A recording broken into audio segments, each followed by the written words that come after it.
मंगळ दोष, की ज्या मंगळ दोषाला खूप सारे लोक घाबरतात, विवाह ठरताना त्याच्या खूप साऱ्या अडचणी येतात. बऱ्याच जणांच्याकडनं तुम्ही ऐकलं असेल की मंगळ दोष हा खूप घातक योग आहे किंवा याच्यामुळे लग्न होताना बरेच परिणाम होत असतात. तर मंगळ दोषाला सगळ्यात पहिला घाबरून जाण्याची अजिबात गरज नाहीये.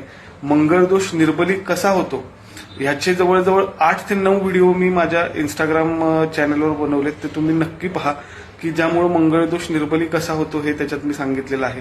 त्यामुळे या मंगळ दोषाला घाबरून जाण्याची अजिबात गरज नाही आहे. मंगळ दोष जरी पत्रिकेमध्ये असला तरी आपल्याला उपासना करता येते.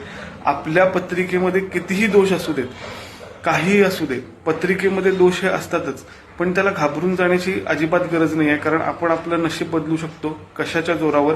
कर्माच्या जोरावर आणि दैवी उपासनेच्या जोरावर. तर आज एक महत्वाचा मुद्दा मी मंगळ दोषाच्या बाबतीत सांगणार आहे की ज्यांचं वय 28 किंवा 28 ते 30च्या दरम्यान आहे आणि ज्यांच्या पत्रिकेमध्ये मंगळ दोष आहे, अशा लोकांनी मंगळ दोषाला अजिबात घाबरून जायचं नाहीये.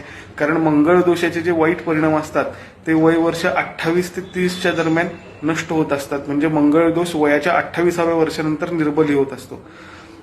तुम्हाला जर विवाहामध्ये अडचणी येत असतील तर नक्की मला संपर्क करा.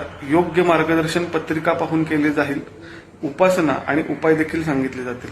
श्री स्वामी समर्थ.